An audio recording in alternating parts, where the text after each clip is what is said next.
bad leaders can take us in a bad direction, just as good leader can take us in a good direction.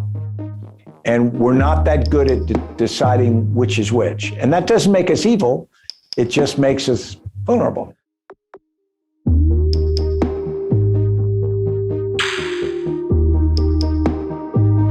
I thought where we could start is something I was interested in on the book that I just did on courage.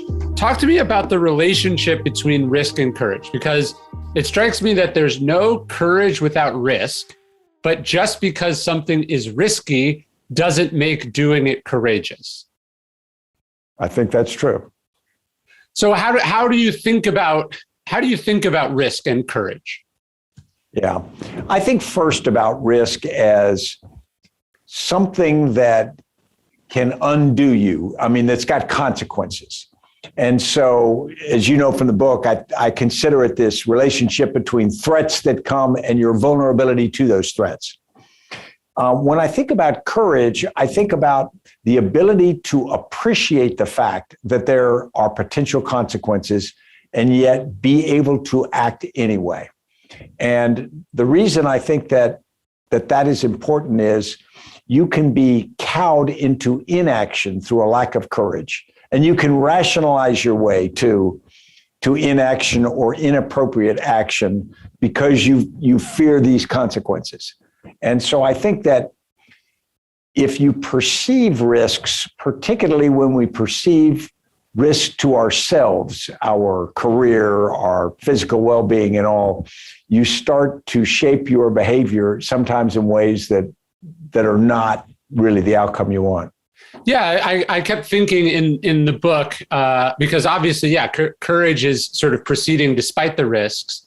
But then, Aristotle talks about the golden mean. On the other end of not proceeding because of the risks is proceeding despite the risks. And I felt like in the book you talk a lot about, hey, here's someone the risk was there. They just foolishly ignored the risk and then were surprised at the outcome. Yeah, we tell the story of the Iran rescue mission in 1980, the spring of 1980, and it was really good people given a very difficult problem of trying to rescue 53 Americans from the embassy in downtown Tehran. And so they put together this plan. It's complicated in nature. And then they are called in to brief the president, and he asked them, what's the probability of success? And they go 85%. And if you go back and dissect this 10 phases of this operation, it's really hard to rationalize that it was actually 85% chance of success. And so on the one hand, I don't doubt their courage, their willingness to go into harm's way, to go downtown and do that. But you can say that they probably put themselves in a position where they reasoned away the actual risk because they wanted it to be a certain way. Sure. I mean, isn't that the 2008 financial crisis, that it was risk built on top of risk built on top of risk that people told themselves was very safe? I think it was, I do think there was a sense of greed that drove that. I think a lot of people knew that they were building this house of cards. And everybody hoped that, well, hopefully it wouldn't fall down until after I'd made my money. Right. And that actually turned out to be true for a lot of people.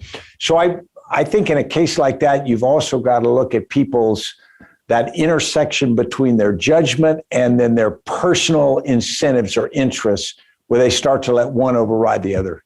But maybe that goes to the Carter mission, which is when the president of the United States tells you or asks you, how risky is this? There's kind of there's two incentives. There's the bureaucratic incentive to cover your ass and overstate the risk, right? And then there's also the incentive to tell the person what you think they want to hear, which is that it's a good idea and it's safe. And both of those are obviously the wrong call. And in that particular case, the third one is they really wanted to go. Yeah. They wanted to go rescue Americans because they were patriots. They believed in their force. And so they very much wanted a yes. And so they said what I think in their heart they believed, but in retrospect, in the cold light of day, it just doesn't hold up to scrutiny. Well, maybe to nerd out a little bit, because I wrote about this in the Courage book, I was fascinated with MacArthur's argument to land at Incheon, which I think he said was a 5,000 to 1 chance. And there's this scene, I forget who is sort of sent there to inspect, the plan. They go, well, it's not impossible. And that was what MacArthur wanted to hear, that they agreed. It's like in the movie Dumb and Dumber, he goes, so you're telling me there's a chance, right? He's looking at that at 5,000 to 1 odds, but he has this belief that he can beat the odds. So how do we think about risk? And then our sense, as you talk about at the end of the book, our sense of agency or our belief in ourselves to, let's say, defy the odds. Yeah, I think it's interesting as a military guy, when you look at Incheon, on the one hand, it was very, very audacious. On the other hand, it wasn't stupidly audacious, because in reality, he knew that North Korean forces were badly overextended down around the Pusan perimeter.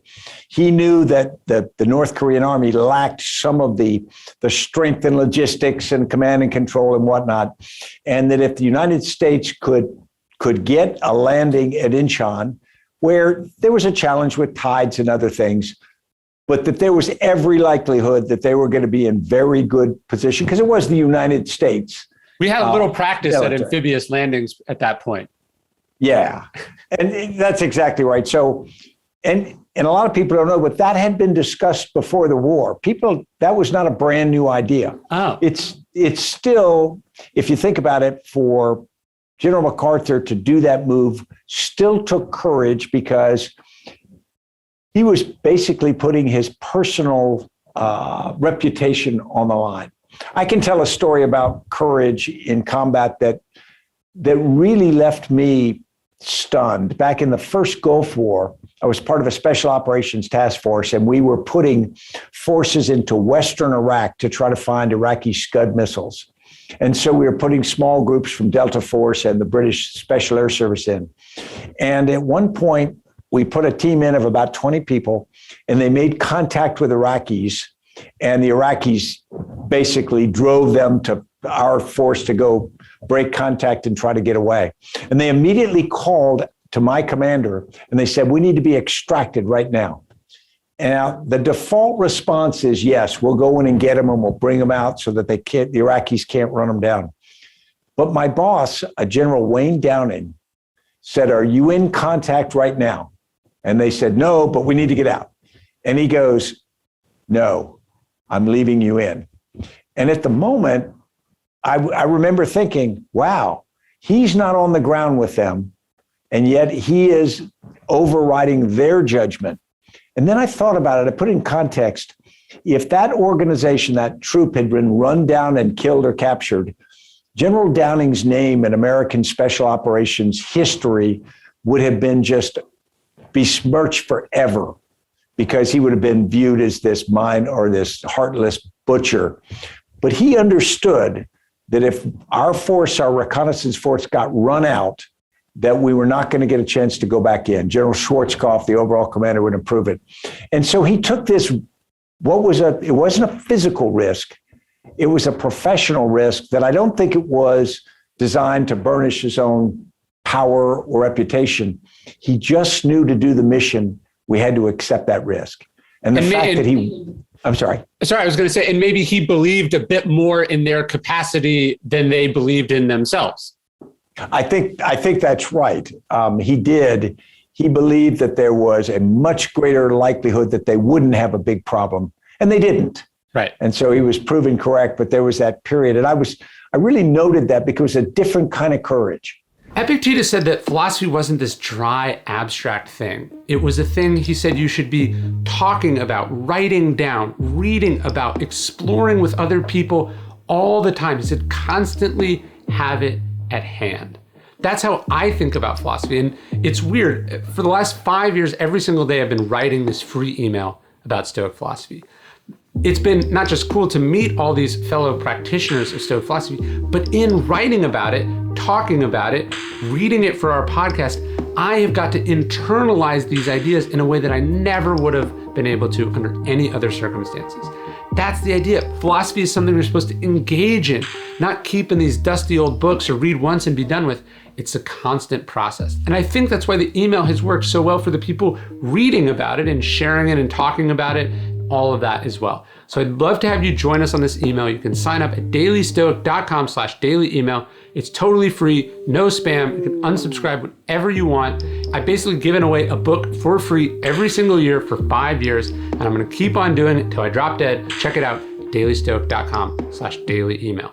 Yeah, I remember reading about in Chan, I guess as MacArthur lands, he throws up. He gets on the ground, he throws up. Like it's successful, but the nerves had been, it was such it's like you put your life savings and you throw the dice, it works out. You're still all knotted up about it. But I think what's so interesting about that is, the person who develops a reputation as a risk taker or a defier of the odds, it's not many months later that he almost starts the World War III with that same penchant for pushing the envelope and defying the more conservative, extrapolations about where something would go. Well, that's right. I mean, as he started the exploitation all the way to the Yalu River, he split the force. He left them more vulnerable than a more conservative commander might have done. So you're right. There becomes this overconfidence. Like you're rolling the dice and you're doing really well, so you think the next roll is going to come up your way. So I'm fascinated with the example that you just talked about where the commander sort of is the reputational risk, and then, of course, down the line is the physical risk. To reference another funny movie quote, in the movie Shrek, Lord Farquhar says, some of you will die, but that is a risk I'm willing to take, right? So how in your profession or, now as we're seeing in politics, we're having to balance risks, but the consequences of that decision are felt much further down the chain and they're real. So how do I think it's one thing to calculate your own personal tolerance for risk, but in a position of leadership, how does one think about risk? You're a startup founder, but if you've already made enough money that you never have to think about money again, you have a different understanding of risk than, say, your employees who have, this is their first go around. So how do you think about those differences of risk tolerance? Yeah, I think there are a couple things. One, as a leader, when you send forces into combat and you are not with them most of the time, by the time you get senior, that's just not appropriate. You understand that you are putting them in harm's way. And you understand that not only you're putting them in harm's way, you're not able to be there to watch it or affect it or even share that danger with them. At the same time, it's your responsibility to do that. And you've got to come to grips with the fact that the risk to you is more reputational or maybe to the larger mission. But you have got to get yourself to the point where you understand you've got to do certain things, even though it's uncomfortable to do. And if leaders can't do that, then they're not appropriate for that kind of responsibility. Does that require a kind of callousness? Do you have to harden your heart a little bit? You talk about Kennedy and the missile crisis in the book. I think about, he's looking on the one hand, potential nuclear annihilation, which requires him to say, not turn a blind eye, but accept, a U-2 pilot getting shot down, right? Like he's having to make these trade-offs. But if he feels any one of them too emotionally or empathetically, does it prevent him from making a rational risk calculation? Like how do you get to a place as a leader where you can be comfortable with that? I think you've got to really understand what the mission you're trying to accomplish is and what the likely costs are. There's the famous story of Ulysses Grant commanding the Union forces during the Civil War, and he wouldn't visit hospitals.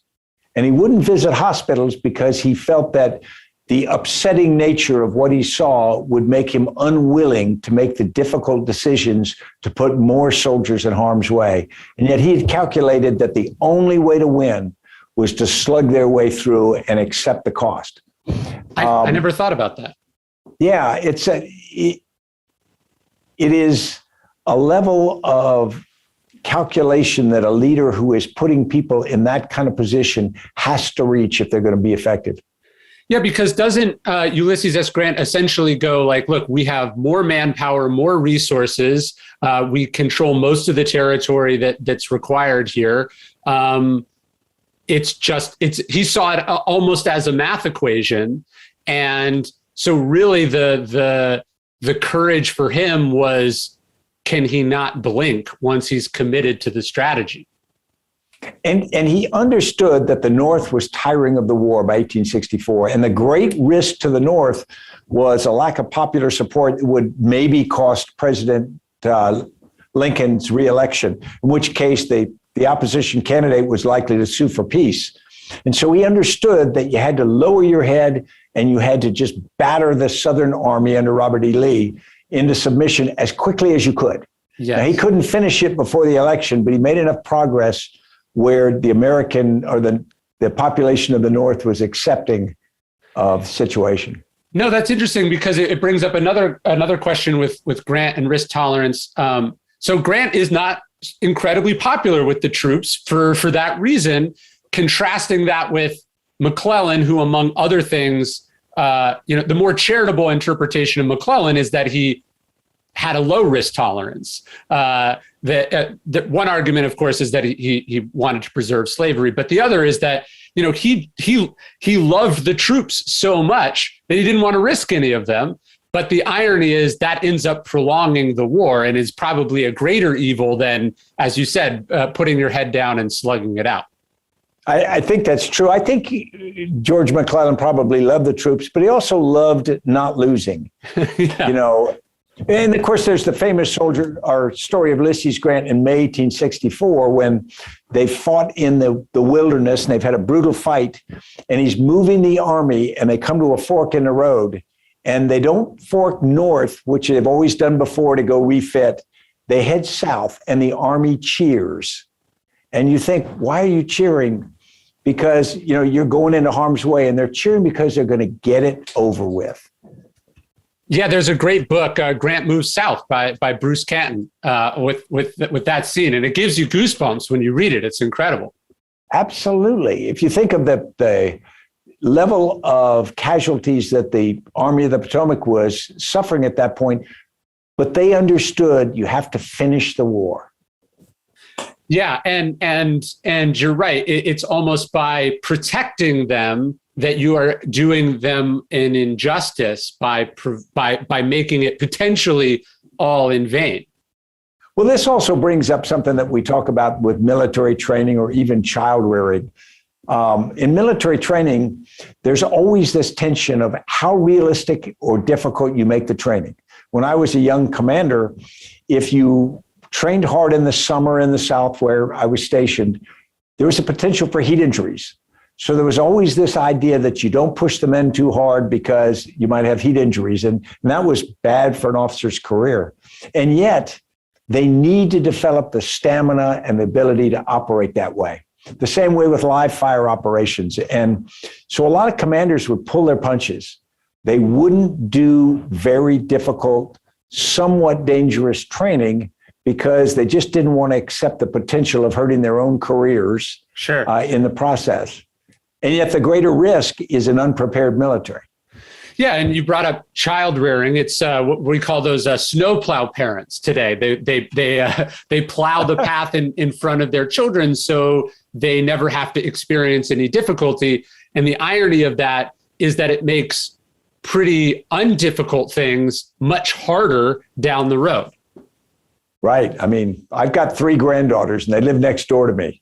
And they got to get scuffed up. I mean, that's, that's going to be life. Yeah, I was reading a story about Fred Rogers, Mr. Rogers, and that his grandfather let him climb on this wall. Like he was a sort of a very fragile, soft kid.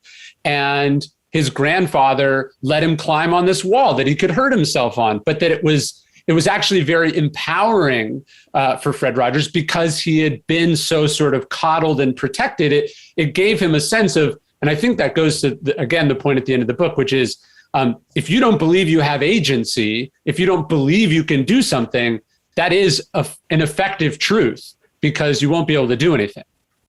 That's exactly right. So one of the stories I loved in the book, and I've read a bunch about it too. There's a fascinating book called The Reason Why, about the charge of the Light Brigade, which I'm sure you've read. But what I found so fascinating about the charge of the Light Brigade is that the men were willing to rush into sudden death more than they were willing to question why they were being sent to rush into sudden death.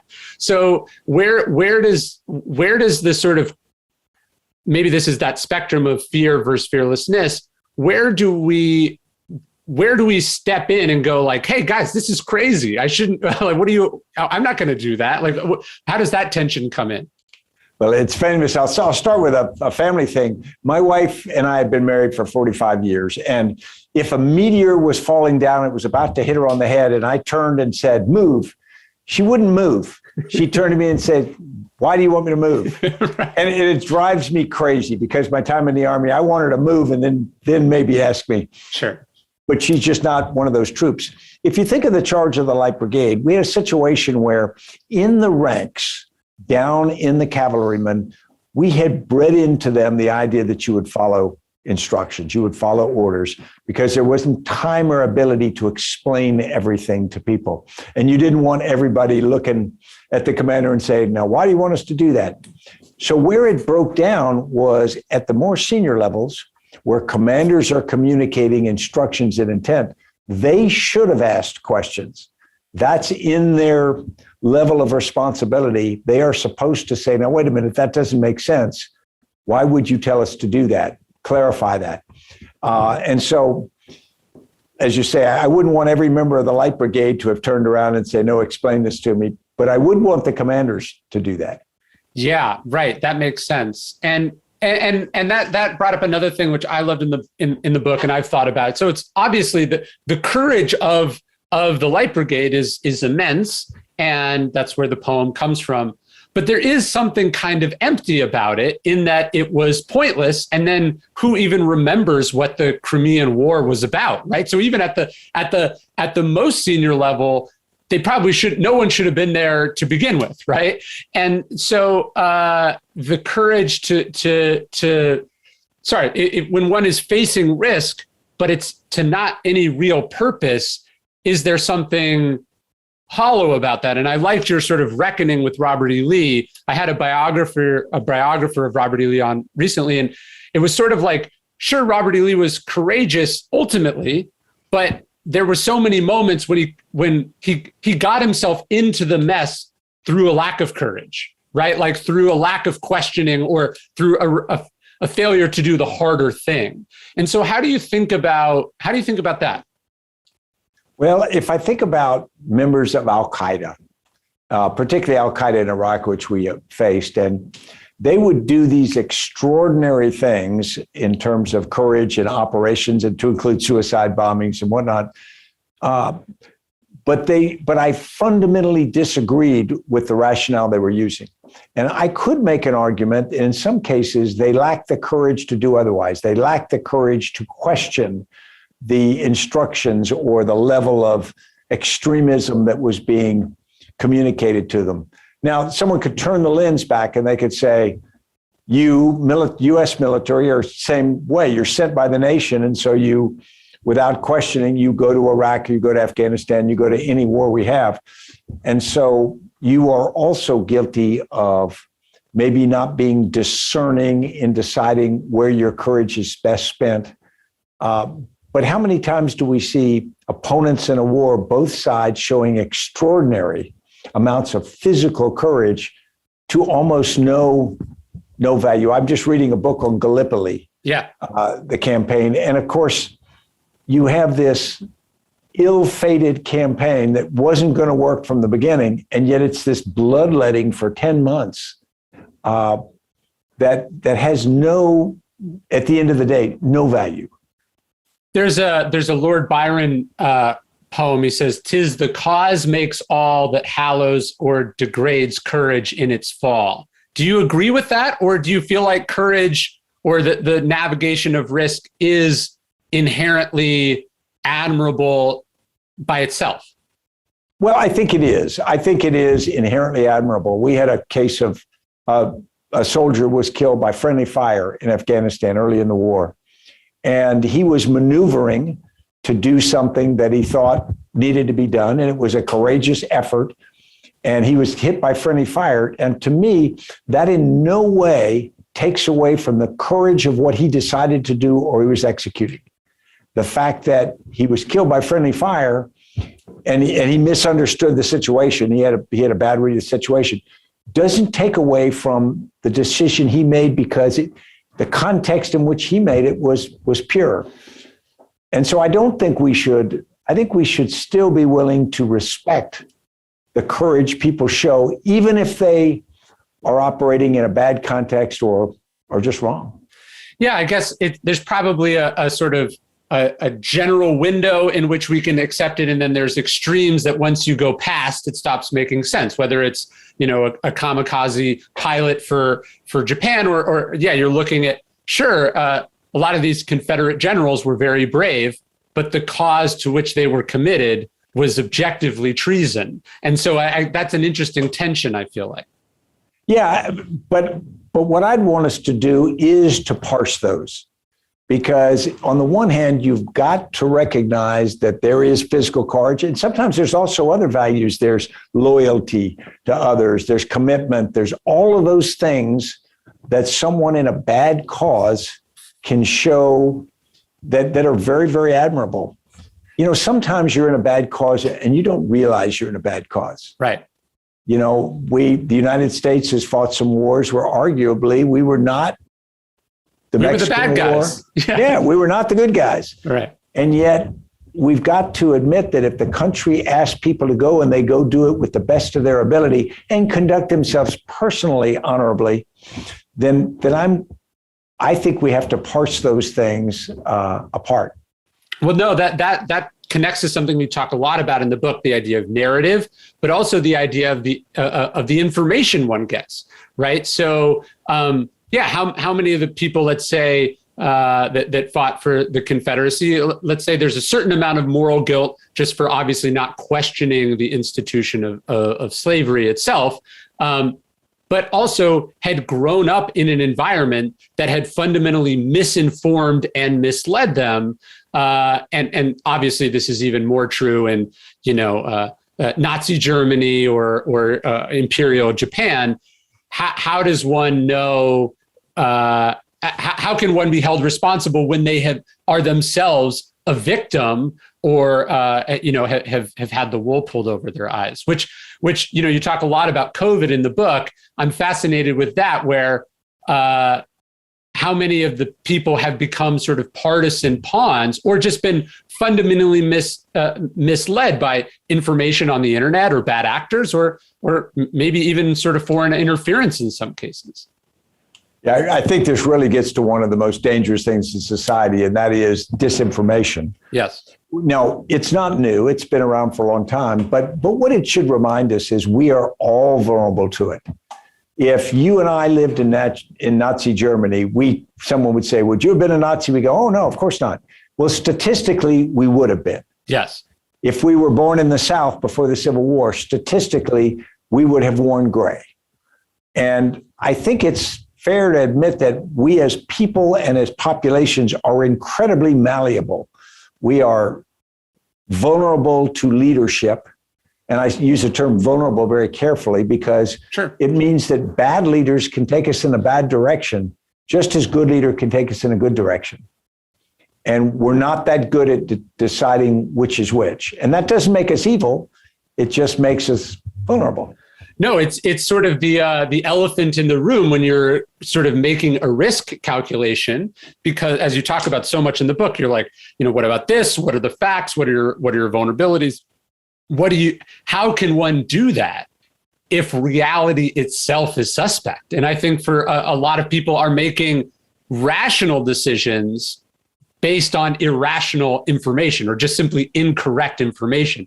And it's almost when you start to think about it, it's like too much to deal with. You start to get in cases where armies are also told that their foes are not as good as they are. And therefore, they crank up the courage. If we just show more elan than the enemy, we will win because they will run away or they will not be effective against us. Now, how many times have we seen armies badly shocked and tremendous loss of life because there's a miscalculation of the risk through misinformation? Yes. So how does one cultivate the ability to pierce through misinformation? That strikes me as a pressing issue of our time. It's almost like a significant percentage of the population has like had their brains scrambled. And I don't know how you unscramble that. My feeling is that particularly social media, but all digital media now are much more powerful than we are prepared to deal with. The analogy I would use, in 20 years, we're going to look at this like tobacco. Yeah. We're going to say that in the 1940s, it started to become apparent that tobacco caused huge health risks to include cancer. And yet for decades, we went to this period of denial because it was profitable, it was pleasurable, and all of these things. I think we're going to find that social media is that kryptonite that is so powerful and so dangerous, but it's also addictive. Yeah. And that we are going to have to come to grips with what we do about it. Now, part could come from the maturation of the population that says we're going to become more discerning, more able, but there's no historical precedent for that. It's more likely we're going to have to figure out ways to square controlling that with First Amendment rights. Yeah, I think that's right. And understanding that, the digital divide, let's say, is no longer access to the information technology versus lack of access. It's fluency or ability to process large amounts of information or misinformation and the inability to do that. And it's like some people have the training and the skills and they've been able to successfully manage, some of the rise of populism and then some of the misinformation regarding the pandemic. And then I think we all know and love people who have struggled to do that because they just don't have the toolkit. It's like they're being asked to swim and they don't know how to swim. Or they don't have the time. If you think of someone who's in a hard job and they don't have time to do stuff, they can't go home and spend a lot of time reading long form journalism or watching NPR. Yeah. Instead, they get snippets on their cell phone and that's all they get. Yes. No, I think it is hard to have sympathy, whether we're talking about a Confederate soldier or a spreader of conspiracy theories, but that person is, although they may be perpetrating or propagating misinformation or pursuing a bad cause, they are themselves a victim of that as well.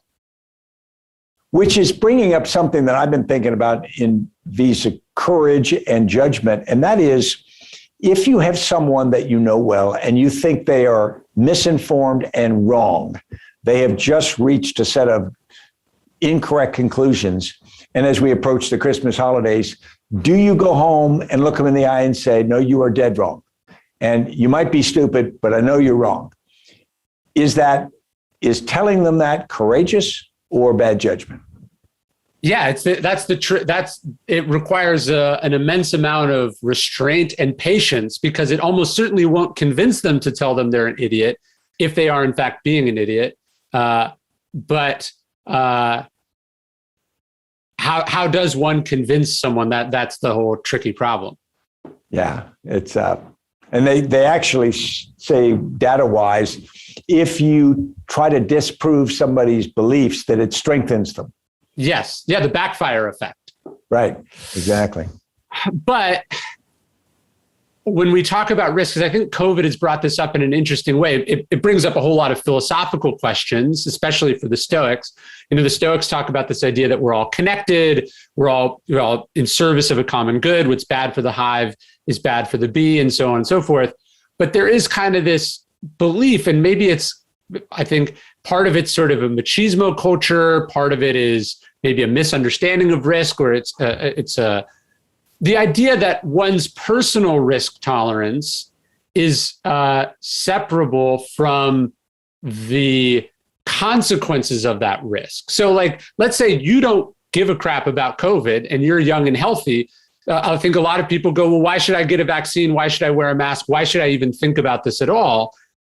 And if you were the only person in the world that existed, that would make sense. But it seems like people are struggling to understand how the decisions they make voluntarily have implications for other people's risk levels that they then have no control over. So how do you think about the interrelatedness of risks? Yeah, I think we are in a period of intense selfishness, and we rationalize the risks. If you think back to one of my favorite poems, the old Horatius at the bridge, and he goes out and, defends the bridge, and the willingness of people to accept risk for themselves and maybe sacrifice their own well-being for the greater good is something we've always admired and we've always put up on pedestals. And now we're in a period where, at its most basic level, we have a group of people who are unwilling to do that. And they rationalize, well, it's not good for me. Well, the soldier who throws himself in a hand grenade, that's not good for him. Yeah. But it is something that they feel they have to do to protect their comrades. And so I think that we are seeing in this particular case a manifestation of self-interest over the idea of responsibility. But it's odd how compartmentalized it is, right? Like, I'm sure and I've certainly read about, and I have some friends who are special forces operators or soldiers who have served selflessly, tirelessly, courageously, who would throw themselves on a grenade and perhaps have thrown themselves on the equivalent of a grenade. And then the president says, hey, you got to get a life-saving vaccine that'll reduce the spread of a virulent virus that's killed 500,000 or 750,000 Americans. And they go, I'm out, I won't comply. So where does that compartmentalization of selfishness come from? Yeah, it's a great question. I think that we made it worse with a weak narrative at the beginning of this effort, because in my mind, the analogy should have been one of war, the world against this faceless enemy, COVID-19, and we're going to have to do whatever it takes to win, and everybody's got to pull their part. We didn't do that. Yeah. We didn't create that narrative. But then you're right. How do you compartmentalize a way that says, I don't have to pull guard duty in my foxhole because I don't want to? And yet that's the equivalent of being unvaccinated, leaving a hole in the defense. And this is a little bit, in my view, this misplaced idea of I have my personal freedoms, and therefore I get to decide everything about what's best for me, independent of its effect on anyone else. Yeah, Stephen Pressfield at the beginning of the pandemic, even before there was vaccines, was talking about it, analogizing it to the Spartan phalanx, that everyone has to have their shields, and that the greatest sin you could commit is not dropping your weapon, but dropping the shield. Right. And it's been very disillusioning to watch people question why they should have to carry a shield. And not just question it, but actively try to convince other people not to carry theirs either. It's pretty remarkable. Yeah, I don't think it's a display of courage. I don't think that when people stand up and, resist the request, that's personal courage. I think it is personal selfishness, personally. Yeah, it's strange, but I think you're right. Narrative plays a big part of it, because if you had presented the exact same risk calculation to that person, but it had been something less politicized, they would probably or regularly do accept that all the time, from following speed limits to not drinking and driving. We have to think about the consequences of your freedom stops at somebody else's nose. So when you endanger yourself, that's fine. But the second you increase even 1%, the danger on someone else, that's where it ceases to be acceptable. Yeah. And I think part of Stoicism is understanding where you fit in society, where you fit in the world, and not taking more than your share and doing your part. Yeah, no, and that selfishness you could also argue is why we're struggling with things from climate change to income inequality. All of these issues require one to sit down and go, what do I need? What am I doing? And then how is that affecting other people? And how do we come together collectively to solve problems? And that almost always requires some bit of personal sacrifice. If we all come together in a large group, it's a small amount of sacrifice. Unfortunately, we see with our sort of warrior culture these days that almost no one, including me, has to sacrifice, and then a very small percentage of the population has to sacrifice everything. But at the end of the day, everyone has to put something into the pot. And if you don't do that, you're a free rider or worse. That's right. One of my favorite parts of the book, you were talking about this because it's something as a parent, I've experienced a bit with my parents, but you hear it all the time. People will say things like, well, when I was a parent, kids didn't have to wear seatbelts, or, like this sort of, there's also this, and it strikes me as a misunderstanding of risk. Just because you played Russian roulette a bunch of times and didn't die doesn't mean it's something you should keep doing in the future, right? But I think sometimes there's a cognitive dissonance where if we take a risk, we don't get punished. We don't want to think about changing our behavior now because it retroactively criticizes our past behavior, if that makes sense. It does. I think that we've gone a little overboard in some cases where we want to reduce risk, particularly to children. Sure. Obviously, things like car seats make great sense, but there are other things where we look at people askance if they don't have their kid in body armor, in a tank, or any number of ridiculous things, because they've got to get out there and they've got to get experiences. And so how do you hit that balance point? And part of it is public shaming if you are too far off the line than what some people think is right, which I think is, there's some value in it. It does remind some people, hey, you got to be a better parent, but it can go overboard. Yeah, I was talking to a reporter about this because I have two young children. My oldest just turned 5. I speak about narratives like with vaccines. We told everyone, hey, there's no risk sending your kid to school, right? We try to convince parents to send their kids back to school. There's no risk. Kids don't get COVID. You're fine. And then we're wondering why parents are reluctant to go get their kids vaccinated, because now they would have to go, well, wait, if my kid is fine, they don't need the vaccine. But then if my kid actually hasn't been fine this whole time, then what have I been doing sending them to school, right? And so it strikes me that what actually the thing you have to sit with is that there is no decision in the world without risk, and that we have to be comfortable with the fact that there are some amounts of risk across the board. But the problem is we try to swing to one extreme or the other instead of sitting with the somewhat uncomfortable day-to-day risks of life. Yeah, I think back to the stories of the 1950s. I was too young to remember, but parents were terrified of polio because of the specter of the iron lung. Yeah. The numbers were actually pretty limited. But the idea, because it was so clearly depicted and it was so horrific in its depiction, that people were obviously very, very interested in getting vaccinated. Well, as we start to wrap up, there's a couple Stoic mentions in the book. You have the Epictetus quote at the end, and you talk about Marcus Aurelius at the beginning. I'm just curious about your familiarity with the philosophy and how it's part of your toolkit. Yeah, the idea, I do some reading, much more reading about philosophy than a reading of philosophy than I ever did when I was younger. I had this cursory, knowledge of the names, and my mother would give me books, and so I got bits and pieces. But after you've lived a good part of your life, you start to figure out, well, who am I? And sometimes it's a little bit in the rearview mirror, because you look at your past behaviors and then you look at your current and future behaviors and you say, well, why do I do things the way I do it? Why do I fold my underwear in my drawer? Which I do. And because West Point told me I should, and, nobody's told me differently. I eat one meal a day. I do certain things that people will look at me and go, well, that's crazy. Well, I have certain attributes that I try to figure out, what am I embodying?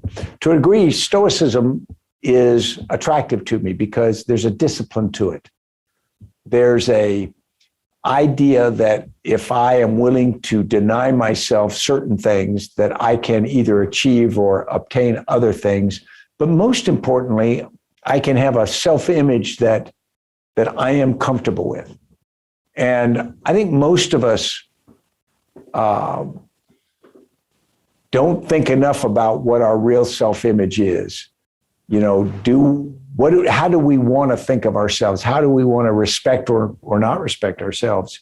And so when I look at Epictetus and other writers and how they lived and the questions they asked, to me, it gets to the heart of why are we here? What are we supposed to do?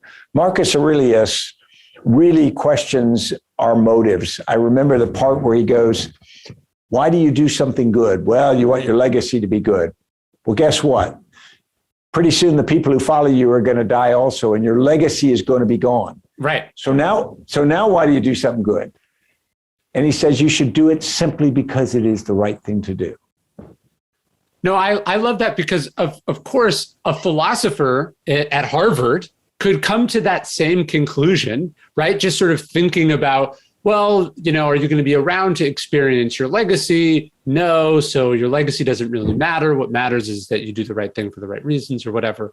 But there is some extra weight knowing that, like, the highest guy in the biggest empire of all time, so you know what I mean? He actually experienced. It's like a normal person goes, oh, it would not be any fun to be a celebrity. It doesn't matter, right? But that could just be sour grapes, right? But if you've actually gotten there and wrestled with it at that level, when you're a peer to Alexander the Great or Julius Caesar or something, there's an extra significance to it, I feel like. Yeah, I think there is. And of course, we always question through the sweep of history, is it real? Yeah. The accounts that we read, did they do that, or did they sort of have another persona that they didn't do? And then we question even celebrities we read about now. They write their books and they say, I do this and I don't do this. And then you find out later that's different from reality. I think it all has to come back to, how do we want to self-define ourselves? Because you have that opportunity. There are a lot of things you can't control in life. Right. But there are certain things about yourself and your being and how you react you have control over. You have agency. Sure. Yeah, that's fascinating. And that, yeah, even powerful people are still struggling with the exact same things. What's in my control? What's not in my control? What are my motivations? Who am I as a person? How do I deal with criticism? That even as you go up, and I love, Ulysses S. Grant's memoirs, you realize that it doesn't matter what situation you find yourself in. It's still just people struggling with the same existential issues. That's right. And I think we don't talk about it enough. I think we talk in one superficial level. We talk about it. At a deeper level, at a philosophy level, I don't think we do. Yeah. And I think we'd be better served to have those conversations. Well, that's what I love about meditation specifically. I think obviously there's a few diaries, of course, many diaries have survived over the years, but it may be the only major work of philosophy or sort of self-reflection that was never intended for an audience, right? Even your and my books, like even when we're being personal or vulnerable, you're still thinking like, what will the audience think? It's got to go through an editor. Will it sell? Is this marketable? There's so many sort of constraints on you. Where else do you get an inside look at the brain of a person like that? It's pretty remarkable. Yeah, you didn't ask, but I'll throw my idea about presidential debates. Yeah. Because I think it would be great to have a presidential debate with one candidate, of course, is off in a soundproof booth so they don't get to hear what the other says. And then you ask some questions about philosophy, how that person processes those kinds of ideas and questions. And to hear a potential candidate take on some really big philosophical questions, to me, would be really important, because some people would stand there silent. They'd be just lost. Yeah. And other people what I think would give us a good window. Yeah, although when Stockdale got up there and said, "Who am I? Why am I here?" in the philosophical question, people thought he was a senile old man. So it may be us, the voters, who are the problem. Yeah, that's a fair point. That was an ill-fated run of his. But still, I think if a person can't be, and they don't have to name drop, they don't have to say, I've read all these different philosophers, but they have to be able to ask certain questions. Why is it you do what you do? Right. No, we want the president, for some reason, to recite a bunch of facts and figures that an aide prepared for them 2 minutes earlier. And what we should be trying to get from them, as you're saying, is, how do you process risk? How do you have empathy? How do you question the information? How do you process and think? How does your brain work? What's your character? Because ultimately, everything else is downstream from those two things. Yeah, and the way I would do it is I wouldn't let them give glib answers. I would give them a whiteboard and I'd say, in the next 15 minutes, describe your character. And if they can only speak for 30 seconds and there's 14 and a half minutes of silence, they gotta stand there. It'll be awkward. I love that. Well, like when you interview someone, like for the McChrystal group or when you were in the forces, how did you try to discern what those things were in people? It is still difficult because many people learn how to do interviews and they give you sort of clever responses, or they give you falsely candid responses because they've just figured out how to do that. I like the idea, or my experience is, I have to have interaction with a person a bit over time. And that means I am very humble about my effectiveness in an interview to really assess that person. Some people are better than I am. Right. I do ask some questions like, what do people who don't like you say about you? There are things like that raise some interesting questions about self-awareness, things like that. No, you're right. There's a certain amount of ego involved in assuming that you can get to the core of someone's character in a 45-minute performative job interview. Right. So last question, and we sort of touched on it earlier, but as you talk about in the book, your decision, and you wrote a great piece, an excerpt, I think, that was in the Atlantic that I remember reading, but you take down your picture of Robert E. Lee from the wall and you throw it away. Who have you replaced him with as far as a personal hero, or who are some personal heroes that you think about, either in regards to how they manage and deal with risk, or just how they live their lives? Yeah, it's a great question, because that was a big moment for me to do that. And I live right near Robert E. Lee's boyhood home. It's for sale right now. I talked to my wife about buying it and she scotched the idea. But, I go to probably some of the ones. We teach Abraham Lincoln in my course at Yale. And I just finished reading Carl Sandburg's 1926 biography. I've only read the first 2 books of it, the Prairie Years, up to the Civil War.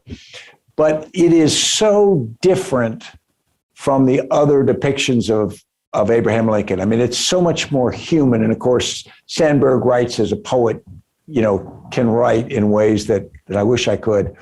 So it's people like Abraham Lincoln, and it's partly who he really was, but it's also the idea we've created around him. Sure. And George Washington, of course, I admire deeply, but he was a slave owner. I mean, he had some pretty big flaws. Yes. But in those flaws, he also accomplished an awful lot. So I think it was Frederick Douglass who said, you've got to be able to take a person and take the good and discard or ignore the bad, not just assign someone because of a flaw to the ash heap.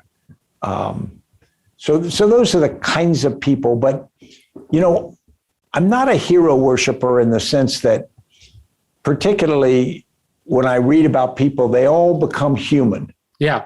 And so there's almost nobody I can put up on a pedestal.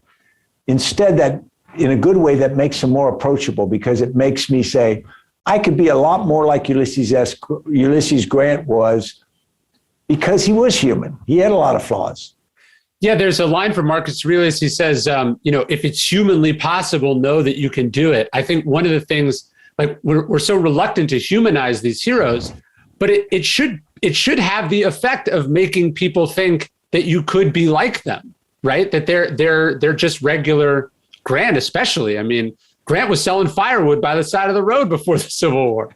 Yeah, I mean, and that should take away our excuse for not trying to do it. Or be that. No, I saw a great meme the other day where, obviously there's these debates now about what you should teach in school, what you shouldn't.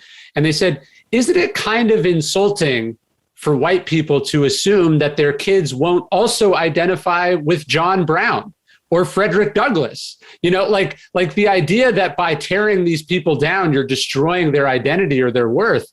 Maybe you're just identifying with the wrong people. That's a fair point. That who we study and who we emulate and who we build statues to becomes so important because it says so much about ourselves. Yes. We had a long discussion the other day, a friend of mine and I, on the Confederate statues, because I live in Alexandria, Virginia, and about a year ago, they took the Confederate soldier statue away. And I didn't disagree with the move because it had developed a different meaning than it had for a century. But the bottom line is, when it was put up, I believe it was put up by fellow veterans in 1884, I think, trying to just memorialize their shared experience. Right. And so we shouldn't assume that they were evil, while at the same time, we can judge they were wrong. Yeah, it's like there's one down the street from my office that I've been working on trying to get removed, and it went up in 1910. Which would be the equivalent of putting up a Nazi statue today, right? If you think about how distant that was from the war. And so the context matters. On the Lincoln front, have you read Lincoln's Melancholy? I haven't. It's a fascinating book. I think you would like. It's about Lincoln's battle with depression. He has a sort of crippling lifelong depression, and it just sort of goes through the loss and the pain of his life and how that made him so, like, most of the abolitionists were very rabid, right? And I mean, in a good way. Obviously, their cause was correct, but Lincoln was much more patient and calm and compromising in both a good and a bad way. But Lincoln was not someone who rushed into the Civil War, and the argument is partly because he knew what pain was. And he didn't jump to conclusions the same way other people did. And I think Lincoln's empathy is something that is maybe underappreciated about him as a leader. He was famous for clemency and pardons and all that. It's an interesting look I think you would like. Yeah. And then the question is always, what would have happened if Lincoln had not been assassinated? Yes. How would Reconstruction have gone? What would have been the feeling of it because of his sense? And it gets to his empathy. And I don't want to say weakness, but, his ability to maybe be more accepting than the North may have been ready to be. Yeah. And then my other favorite Lincoln book, which I have this little bookstore here and we sell it. It's not as popular as I'd like it to be, but it's called Lincoln, A Biography of a Writer. And because we think of Lincoln as a politician, but he wrote the Gettysburg Address. He wrote the second inaugural address. And so it's thinking about him as a writer, which isn't how you think about him really. But by a handful of those works alone, is probably the most consequential writer of the 19th century. I mean, those speeches, school children can memorize them today. That's how good they are. And the idea of thinking about him as a creator, a crafter of words was a perspective I hadn't thought about, but now it's hard for me to unsee. Yeah, his ability to use logic. In the Sandberg biography, they've got a depiction of a handwritten set of notes in which he basically argued to himself the irrationality of slavery. Yes. And he basically says, what gives a person the right to enslave another person? If it's based on color, if you are white, but somebody comes who's slightly whiter than you, can they enslave you? Yeah. If it's based on brains, is it if someone's slightly smarter than you, do they have the right to enslave? And he takes you through this, and he's taking himself Right. through this logic train, and it's brilliant. Isn't it amazing to think like he taught himself that logic, and he taught himself Euclidean geometry, and he taught himself the law. I mean, even his arguments about why the South could not legally secede came from his he's thinking about the Constitution as a contract. And he's like, nope, sorry, it doesn't work. Here's why your case is incorrect. It's lovely to think he taught himself that. Well, it's easy to make me feel inadequate when I read that. Well, you would. One story I heard about Lincoln is that when he became president and it looked like war was going to happen, he checked out books about warfare from the Library of Congress. Not many presidents would check out books from the library anymore, I don't feel like. No. Well, General, this was truly amazing. I loved the book. I really enjoyed the other ones too, especially my share of the task. And it was a complete honor to talk to you. And thank you very much for writing it. Ryan, my pleasure, my honor. Take care. All right. Well, hopefully we can go for a run on that road you talk about in the book sometime. I'd like it. All right. Sounds good. Take care.